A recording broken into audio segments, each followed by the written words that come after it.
हाय,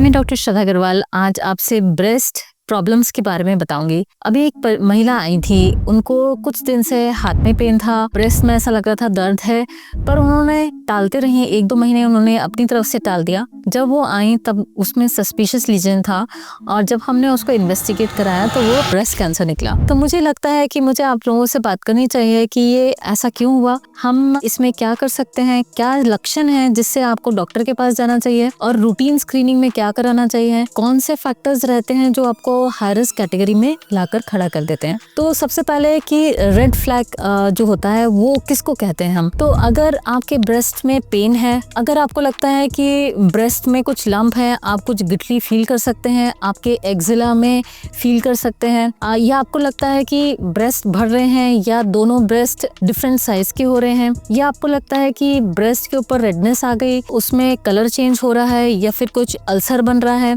या फिर आपकी जो निप्पल थी, ब्रेस्ट निप्पल, उसमें से ब्लड मिक्स डिस्चार्ज आ रहा है, या जो निप्पल है उसका डायरेक्शन चेंज हो गया या रिट्रैक्शन हो गया, मतलब निप्पल जो है वो अंदर की तरफ जा रही है और जब आप उसको छू कर देखते हैं तो वो थोड़ी सी हार्ड सी नजर आ रही है। ये सब सिम्टम्स हो आपको तो आपको जरूर डॉक्टर को सलाह लेनी चाहिए। ये नॉर्मल भी मतलब बिनाइन चीजें भी हो सकती हैं, कुछ इन्फेक्शंस के कारण भी हो सकते हैं, पर कभी कभी इसमें कैंसर भी पनप सकता है और ये बात सबको मालूम होना चाहिए क्योंकि ब्रेस्ट कैंसर महिलाओं के कैंसर में फर्स्ट कैंसर होता है, मतलब सबसे ज्यादा में पाया जाता है। तो देखिए, ऐसा नहीं है कि सभी को ब्रेस्ट कैंसर हो रहा है और बहुत ज्यादा आपको टेंशन करने की जरूरत है। ब्रेस्ट कैंसर जो है वो एज रिलेटेड भी होता है। तो अगर आप यंग है तो मैं यंग में बताती हूँ कि क्या प्रॉब्लम्स आती हैं। यंग में अगर आप 25 से 35-40 इयर्स तक चाइल्ड बेयरिंग एज में हैं और अगर आपको कोई दिक्कत होती है तो आपको दिखाना चाहिए।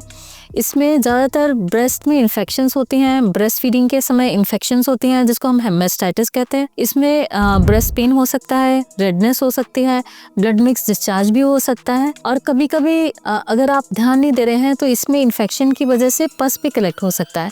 तो इसमें कभी कभी एब्सेस भी बन जाती है। एब्सेस का मतलब वहाँ पे पस या इन्फेक्शन का मटेरियल कलेक्ट हो गया। तो ऐसे में महिला को बुखार भी आ सकता है, बहुत दर्द दे सकता है, हाथ उठाने में भी दर्द दे सकता है। तो उन्हें ज़रूर डॉक्टर की सलाह लेनी चाहिए।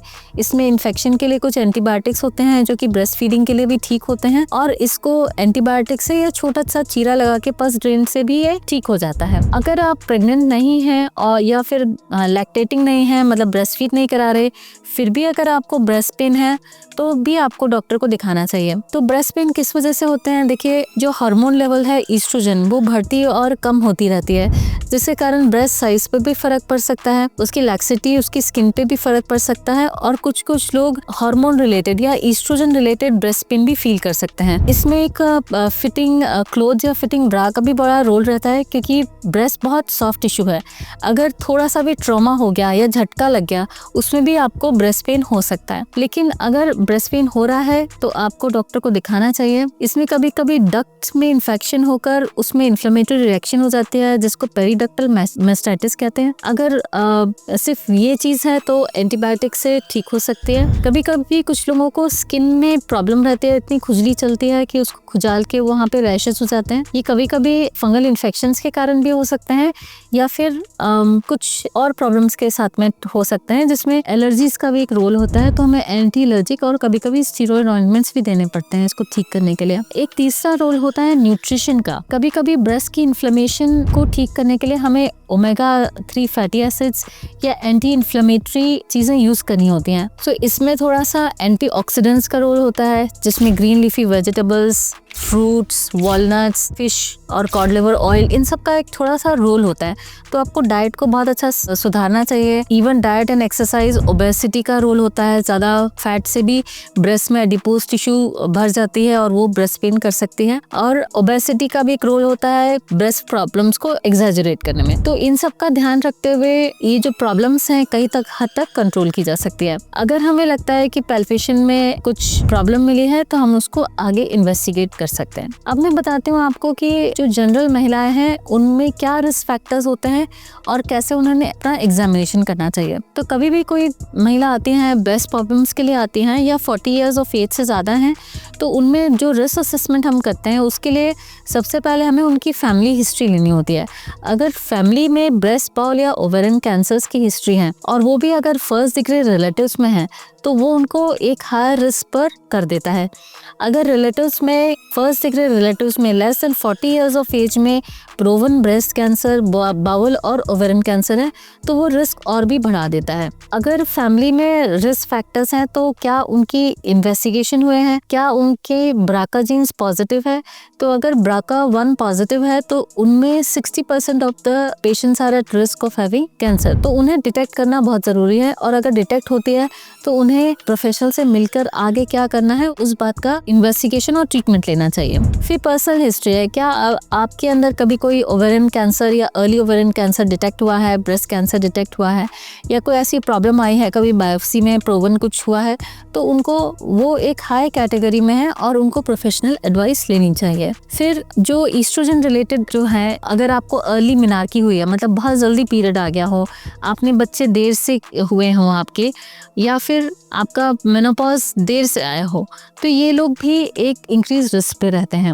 अगर आपने HRT ली हो, हार्मोन रिप्लेसमेंट लिया हो, तो उसमें अगर 2 तरह के हार्मोन्स होते हैं, ईस्ट्रोजन एंड प्रोजेस्टेरोन। तो अगर प्रोजेस्टेरोन हार्मोन लगातार 5 साल के लिए लेते हैं तो ये महिलाएं भी थोड़ी सी इंक्रीज रिस्क पर हो जाती हैं ब्रेस्ट कैंसर के लिए। तो अगर आप HRT ले रहे हैं तो आपको अपने प्रोफेशनल की एडवाइस के साथ में early mammograms and self examination of breast करना चाहिए। तो क्या करना चाहिए आपको? सेल्फ एग्जामिनेशन ऑफ ब्रेस्ट बहुत इंपॉर्टेंट है। सेल्फ एग्जामिनेशन में जब आप नहा रहे हैं या वैसे भी आपको हथेली से ब्रेस्ट को पैल्पेट करना चाहिए। क्या उसमें कोई गठली फील होती है आपको, और आपके अंडर आर्म्स में भी क्या आपको कोई गठली फील होती है और क्या उसमें किसी में दर्द है। आप अपने आप को मिरर में भी देख सकते हैं कि क्या आपके ब्रेस्ट में कोई निपल रिट्रैक्शन है, क्या जो ब्रेस्ट हैं वो अलग अलग साइज़ के हैं, क्या वहाँ कोई रेडनेस है। आप अपने हाथ ऊपर उठा के भी एक्जिला भी एग्जामिन कर सकते हैं कि उसमें कोई दिक्कत दिख रही है। अगर आपको लगता है कि कुछ है प्रॉब्लम तो आपको प्रोफेशनल एडवाइस लेनी चाहिए। इसके अलावा अगर आपको लगता है कि कोई प्रॉब्लम है तो जो डॉक्टर्स करते हैं वो भी क्लिनिकल एग्जामिनेशन करते हैं, जिसमें उन्हें काफ़ी हद तक आइडिया हो जाता है कि इसमें कोई प्रॉब्लम है कि नहीं है। अगर कोई प्रॉब्लम रहती है तो 2 तरह से इसको ट्रीट किया जा सकता है। सबसे पहले अगर less than 40 years of age हैं तो एक स्क्रीनिंग अल्ट्रासाउंड कराया जा सकता है देखने के लिए कि कुछ प्रॉब्लम्स हैं, जैसे कि इन्फेक्शन के कारण एब्सेसेस हैं या फाइब्रोएडिनोमास हैं या इस तरह की चीज़ें हमें अल्ट्रासाउंड में पता लग जाते हैं। बट अब अगर 40 ईयर्स से ज़्यादा हैं तो जैसे अमेरिकन कैंसर गाइडलाइंस कहते हैं कि 45 ईयर्स के बाद में ईयरली मेमोग्राम कर सकते हैं 55 ईयर्स ऑफ एज के लिए, क्योंकि ये जो एज ग्रुप है अगर इसमें हमने कैंसर डिटेक्ट कर लिया तो इसका इंसिडेंस हम काफ़ी हद तक गिरा सकते हैं और महिलाओं के लिए ये एक बहुत वरदान होगा। अगर अर्ली कैंसर में उन्होंने पकड़ लिया तो बहुत सारी मोडालिटीज़ होती हैं, अर्ली कीमोथेरेपी, इम्यूनोथेरेपी और सर्जरी, जिससे बहुत जल्दी और अच्छे से ठीक हो जाते हैं और कोई लॉन्ग टर्म इफेक्ट्स नहीं रहते। जैसे मैंने बताया, self examination of the breast, clinical examination, ultrasound का रोल और मैमोग्राफी के कुछ फ़ायदे हैं और नुकसान भी हैं। बट अगर डेंस ब्रेस्ट रहते हैं तो मैमोग्राफी 10 to 15% लीजन्स को शायद नहीं डिटेक्ट करती, तो उसमें सोनोग्राफी का रोल आता है कि उन्हें सोनोग्राफी करके सारी चीज़ पुख्ता करके रिटन प्रॉपर रिपोर्ट देनी चाहिए। आज इतना ही। डॉक्टर श्रद्धा अग्रवाल।